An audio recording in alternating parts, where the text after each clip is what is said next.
Richard Sterling didn't look at me when he fired me. He looked at his own reflection in the glass wall of his office, adjusting his tie like he was preparing for a photo op. He slid a manila folder across the mahogany desk like it was a dinner bill he was generously picking up.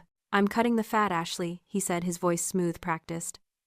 "Algorithmic logistics is a legacy cost. I'm not paying you to watch screens anymore when artificial intelligence can do it for free." Then came the smirk. It wasn't just a smile.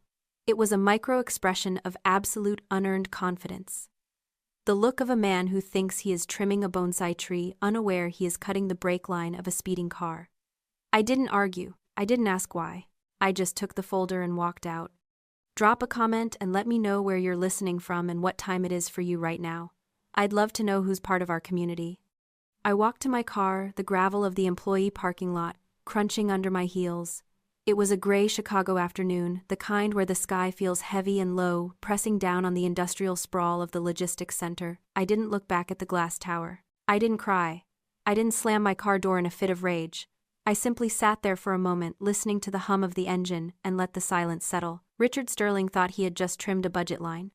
He thought he had dismissed a mid-level manager who stared at spreadsheets all day.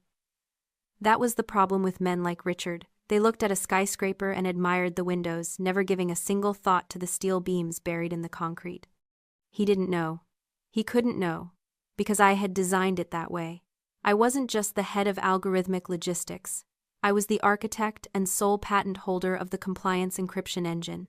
It was a piece of proprietary code I had written 3 years ago before Vanguard even acquired my startup. It wasn't just software. It was the digital passport for every shipping container Vanguard moved. $850 million of cargo crossed international borders every single day because my code generated a unique encrypted compliance token that customs agencies in Rotterdam, Singapore, and Long Beach accepted as gospel. Without that token, a shipping container wasn't a product. It was a suspicious package. It was contraband. There is a concept in psychology called the Atlas complex. It refers to the burden of those who carry the weight of the world on their shoulders, performing a task so essential and doing it so flawlessly that the people around them forget the weight exists at all. They start to believe the sky stays up by magic. They think gravity is just a suggestion. I had been Vanguard's Atlas for 3 years. I had held up the sky, smoothing out every glitch, automating every crisis, making the impossible logistics of global trade look boring and easy. Richard looked at my department and didn't see a critical support structure. He saw a quiet room costing him money. He saw the sky floating and assumed he didn't need the Titan holding it up anymore. He had made a calculation based on visibility, not value. But there was a clause in my contract he hadn't bothered to read, buried under Section 14, Paragraph 3. The licensing agreement for the compliance encryption engine was contingent on my continued employment or a separate consulting fee. And to ensure security, to ensure no one could steal my life's work, I had installed a dead man's switch, a biometric rotation key. Every Sunday at midnight, the system required my fingerprint and a unique 24-character code generated on my private server to renew the encryption certificates for the next 168 hours. It wasn't a bug. It was a security feature. A feature that ensured if I was ever removed, the system would lock down to prevent unauthorized tampering. I looked at the digital clock on my dashboard. It was Friday, 4:45 p.m. The current key would expire in 55 hours. I didn't need to hack into their servers. I didn't need to launch a virus or delete files. I just needed to do exactly what Richard had asked me to do. I needed to leave. I put the car in drive and pulled out of the lot. Atlas was shrugging, and Richard was about to learn exactly how heavy the sky really was. Sunday night in my apartment was usually a time for meal prep and laundry. This Sunday, it was a vigil. At exactly 8 p.m., my phone buzzed on the coffee table. It wasn't a text or a call. It was a push notification from my private server, a secure app I had built myself. The screen glowed with a single polite request: biometric key rotation required. 4 hours to expiration. Under normal circumstances, I would have opened my laptop, scanned my thumbprint, and generated the new 24-character hash key that would keep the global supply chain moving for another week. It would have taken me 30 seconds. But these were not normal circumstances. I sat on my couch, a mug of herbal tea in my hand, and just looked at the screen. I wasn't an employee of Vanguard Global Logistics anymore. My access badge was in a box by the door. My status in the HR system was terminated. If I were to log in now, if I were to generate that key, I would technically be an unauthorized user accessing corporate infrastructure. I would be hacking, and Richard Sterling had made it very clear that he wanted everything done by the book. He wanted to cut legacy costs. He wanted efficiency. So I decided to be the most efficient ex-employee in history. I decided to do absolutely nothing. At 9:30, another notification popped up. It was an automated email from Richard. The body of the email was a generic template reminding me to return my laptop badge and parking pass to security by noon on Monday. It warned that failure to return company property would result in the cost being deducted from my final severance check. I almost laughed out loud in the quiet of my living room. He was worried about a $2,000 laptop. He was threatening me over a plastic parking pass. Meanwhile, the digital foundation of his entire operation was screaming for attention, counting down the minutes until it suffocated. I didn't reply. I simply swiped the notification away and deleted the email. I wasn't being vindictive. This wasn't revenge. It was malicious compliance in its purest form. He had fired the architect. He didn't get to keep the architecture. I watched the digital clock on my phone screen. 10 p.m., 11 p.m., 11:59. The seconds ticked away with a rhythmic, inevitable precision. At midnight, exactly, the notification on my server app changed. The polite request for a biometric key vanished. It was replaced by a red banner that read, "Rotation failed. Dead man's switch, engaged. Protocol 0 initiated." Deep in the server farms that hosted Vanguard's data, the compliance encryption engine interpreted the silence as a security breach. It assumed that because the biometric authorization hadn't arrived, the system had been compromised or the operator was incapacitated. To protect the integrity of the shipping data, it did exactly what I had programmed it to do. It locked the doors. It scrambled the outgoing codes. It shut down. I didn't feel a surge of adrenaline. I didn't feel panic. I felt a strange, cold sense of peace. The weight was gone. The sky was no longer my problem. I turned off my phone, placed it face down on the table, and went to bed. I slept better than I had in 3 years. Monday mornings at Vanguard Global Logistics usually sounded like a riot in a stock exchange. It was a cacophony of shouting brokers, ringing phones, and the hum of server racks processing terabytes of data. It was the sound of money moving. But this Monday, my former assistant Elena told me later, the floor didn't sound like money. It sounded like a tomb. There is a specific quality to the silence in a logistics center when the data stops flowing. It isn't peaceful, it is heavy. It presses against your eardrums, thick with panic and the sudden horrifying realization that the machine has stopped. At 8 a.m., sharp, the massive digital wall, we called the big board, which tracked every ship, plane, and truck in the fleet, didn't update. It didn't flicker. It simply froze. A sea of green status indicators blinked once, then turned a uniform, unblinking crimson. Protocol 0 had kicked in. The compliance encryption engine had revoked every active certificate. To the automated systems at Customs and Border Protection, Vanguard wasn't a logistics giant anymore. It was a ghost.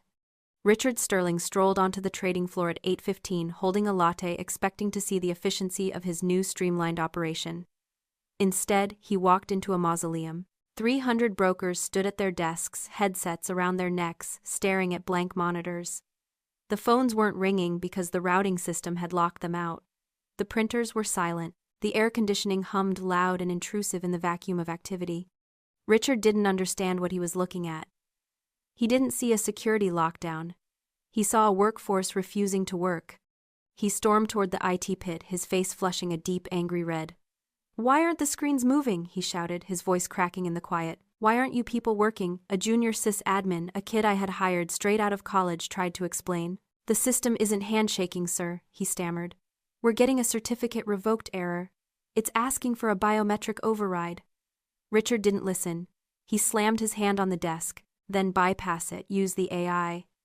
I paid millions for that software, make it work. But you can't bypass a dead man's switch with a buzzword. You can't negotiate with code."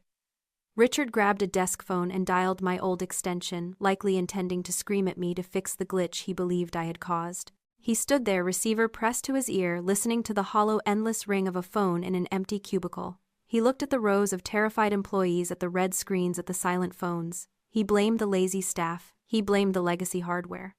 He blamed everything but the mirror. He had no idea that the building wasn't just having a technical difficulty. It was burning down around him, and he was the one who had thrown away the fire extinguisher. By noon, the damage wasn't just inside the building, it was global. The port of Rotterdam had flagged 3 Vanguard container ships as non-compliant, refusing to let them dock. In Singapore, a fleet of air cargo planes was grounded on the tarmac, racking up fees by the minute, and in Long Beach the automated cranes simply stopped lifting. Without the encrypted token from my engine, the entire international logistics network treated Vanguard's cargo as radioactive.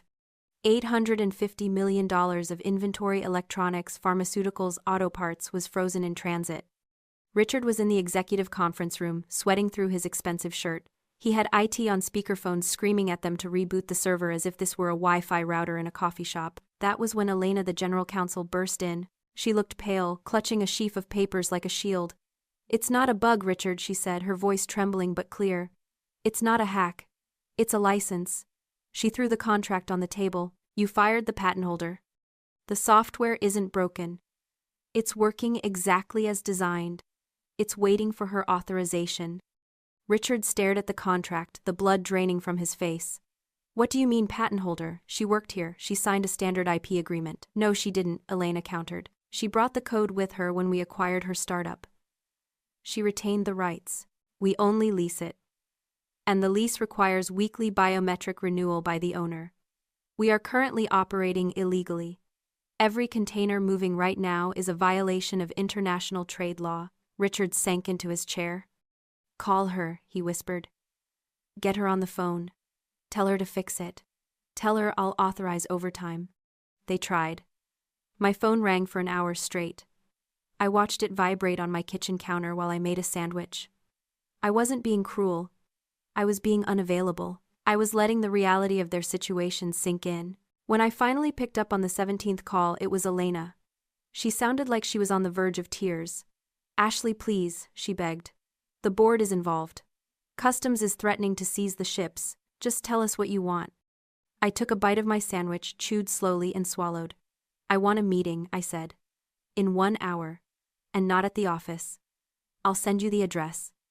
The address I sent them wasn't for a coffee shop or a lawyer's office. It was for a private conference room at the Palmer House Hilton, a historic hotel downtown known for its ornate gilded lobby and quiet discretion. I arrived early, set up my laptop, and waited. When Richard walked in, flanked by Elena and the board chairman Silas Vance, he looked like a man who had aged 10 years in 4 hours. His tie was loose, his hair was disheveled, and the arrogance that had defined him on Friday was gone, replaced by a frantic, sweaty desperation. Ashley, Richard started moving toward me with his hands out like he was trying to calm a spooked horse. "This has gone too far. Just give us the code. We can talk about your severance later." I didn't stand up. I didn't smile. I just looked at him. "There is no severance, Richard," I said. "I'm not an employee. I'm a vendor. And my price just went up." Silas Vance, a man who had built his fortune on being the smartest person in the room, sat down at the head of the table. He ignored Richard. "Miss Bennett," he said, his voice low and dangerous. "We are losing $35 million an hour. Our legal team tells me we have grounds to sue you for extortion." I slid a document across the polished wood table. It wasn't a resignation letter. It was a consulting and licensing agreement drafted by my lawyer over the weekend. "You can try to sue," I said. "But discovery will show that your CIO fired the patent holder without checking the IP registry. It will show that he ignored automated warnings, and while we're in court your cargo will sit in customs, your clients will leave, your stock will tank. Or you can sign this." Silas picked up the contract. He read the numbers. His eyebrows shot up. $25 million, he read aloud. "For a 1-year, non-exclusive license. That's extortion." "It's the cost of doing business," I corrected. "It's the cost of the biometric key. It's the cost of my silence about how close you came to total collapse. And it's the cost of teaching Richard here a lesson about the value of the people he thinks are invisible." Richard sputtered. "This is insane. You can't do this. I built this department." "No, Richard," I said, my voice cutting through his bluster. "You bought the furniture. I built the house. And now, I'm changing the locks." Richard turned to Silas, looking for support, but the chairman wasn't looking at him. He was looking at the contract. He signed the document with a flourish and slid it back to me. Then he turned to Richard. "You're fired," he said. "Get out." Richard looked like he'd been slapped. He opened his mouth to argue, but 2 security guards were already entering the room. He didn't leave with dignity. He left shouting about lawyers and wrongful termination, his voice echoing down the hallway until the heavy doors swung shut, sealing out the noise. Silas Vance watched him go, then turned his attention back to the table. He picked up the signed contract, examining it one last time before sliding it toward me. "Why him?" Silas asked quietly. "Why did he fire you?" I folded my hands on the table. "Because he thought I was a cost, not an asset. He thought automation meant he didn't need architects. And he was wrong." Silas nodded slowly. "He was stealing, you know." I blinked. "What I audited his department this morning while we were waiting for you to pick up the phone. The AI project he claimed would replace your team, it didn't exist. He was funneling the budget into a shell company. He fired you to free up cash flow for his embezzlement." The revelation hit me like a physical blow. It wasn't just incompetence, it was greed. He hadn't just underestimated me. He had tried to rob the company blind and use my firing as the cover story. The anger I'd been holding onto finally broke, replaced by a cold, hard satisfaction. He was gone. And he wasn't just fired. He was facing criminal charges. Silas handed me the check. $25 million. It was a staggering amount of money, more than I could have earned in 10 lifetimes at my old salary, but as I held the slip of paper, I realized it wasn't just money, it was validation.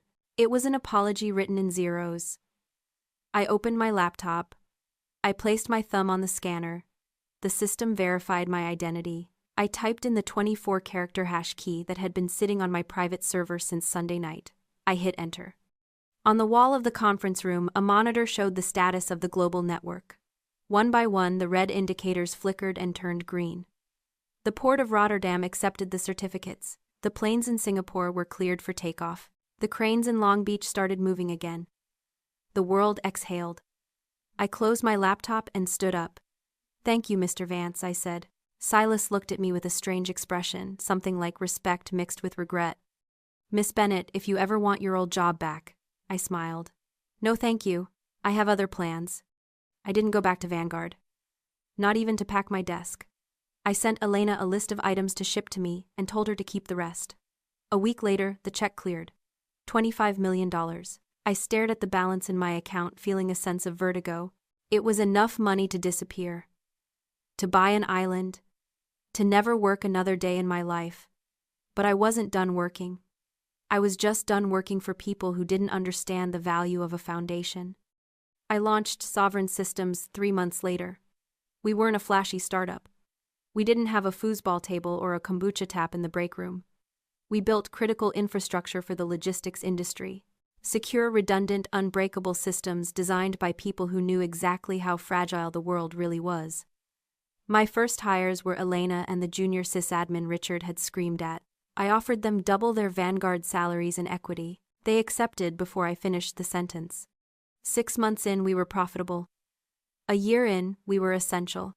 I stood in my office one evening, looking out at the Chicago skyline. The city lights glittered like a circuit board, a vast, complex network of movement and data. I thought about Richard currently awaiting trial for wire fraud. I thought about the silence of that Monday morning, the terrifying power of simply stopping. I wasn't the invisible Atlas anymore. I had put down the sky and built my own world, one where the pillars were visible, valued, and sovereign. If you've ever been the one doing the work while someone else took the credit, share this story. Let's remind the world that you can't fire the foundation and expect the house to stand.